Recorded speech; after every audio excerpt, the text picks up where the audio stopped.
Railway స్టేషన్లో suit case కనిపిస్తే ఎవరిదో సామానై ఉంటుంది అని అనుకుంటాం. కానీ అదే సూట్ కేసు నుంచి భరించలేని దుర్వాసన వస్తే ఏదో చెత్త అయి ఉండొచ్చు అనేసి అట్లా కూడా అనుకుంటాం. కానీ ఆ సూట్ కేసు ఓపెన్ చేసి చూస్తే మాత్రం ఒళ్ళు గగ్గురు పుడిచే నిజం బయటపడింది. ఆగ్రా రైల్వే స్టేషన్లో చెన్నై నుండి ఢిల్లీ వైపు వెళ్లే రైల్లో కనిపించిన ఎర్రటి సూట్ కేసు ఇప్పుడు దేశవ్యాప్తంగా కలకలం రేపుతుంది. సూట్ కేసులో చెత్త కాదు, ఓ మహిళకు చెందిన శరీర భాగాలు బయటపడ్డాయి. అసలు ఆ మహిళ ఎవరు చంపారు, ఎందుకు ముక్కలు ముక్కలుగా నరికారు? ఈ ఘటనపై పోలీసుల దర్యాప్తు చేస్తుంటే నిందితుల ఇంట్లో బయటపడిన మరో ఆధారం కేసునే ఊహించని మలుపు తిప్పింది. మహిళ శరీర భాగాలతో బిర్యానీ వండినట్టు ఆధారాలు బయటపడడంతో పోలీసులే షాక్కు గురయ్యారు. ఆగ్రా రైల్వే స్టేషన్లో జరిగిన ఈ ఘటన ఆలస్యంగా వెలుగులోకి రావడంతో ఇప్పుడు దేశవ్యాప్తంగా హాట్ టాపిక్గా మారింది. చెన్నై నుంచి ఢిల్లీ వైపు వెళ్తున్న రైల్లో ఓ ఎర్రటి సూట్ కేసు కనిపించింది. దాని నుంచి దుర్వాసన రావడంతో ప్రయాణికులకు అనుమానం వచ్చింది. వెంటనే రైల్వే పోలీసులకు సమాచారం అందించారు. పోలీసులు సూట్ కేసు ఓపెన్ చేసి చూడగా అందులో మనిషి శరీర భాగాలు కనిపించాయి. దీంతో పోలీసులు వెంటనే కేసును సీరియస్గా తీసుకొని దర్యాప్తు మొదలుపెట్టారు. సూట్ కేసును రైల్లో ఎవరు ఎక్కించారు, ఎక్కడ ఎక్కించారు, ఎవరు తీసుకొచ్చారు, స్టేషన్లో ఎప్పుడు వదిలేశారు అన్న దానిపై ఫోకస్ పెట్టారు. స్టేషన్లోని సీసీ కెమెరాల ఫుటేజ్ను జల్లెడ పెట్టారు. 1 కాదు 2 కాదు, ఏకంగా 350కి పైగా కెమెరాల ఫుటేజ్ను పరిశీలిస్తుండగా అనుమానాస్పదంగా తిరిగిన వ్యక్తుల కదలికలను ట్రాక్ చేశారు. సీసీ కెమెరాల ఆధారంగా దర్యాప్తు ముందుకు సాగుతున్న కొద్దీ పోలీసులకు కీలకమైన లింకులు దొరికినట్లు తెలుస్తుంది.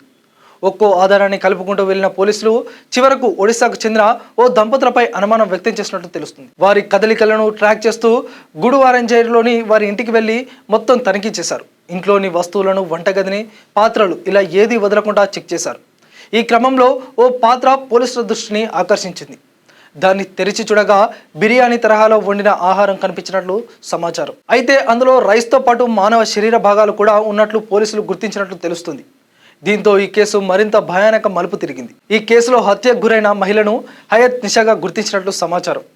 ఆమెను దారుణంగా హత్య చేసి మృతదేహాన్ని ముక్కలు ముక్కలుగా నరికినట్లు దర్యాప్తులో తేలినట్లు తెలుస్తుంది. ఆ తర్వాత శరీర భాగాలను వేరువేరు ప్రాంతాలకు తరలించే ప్రయత్నం చేసినట్లు పోలీసులు అనుమానిస్తున్నారు.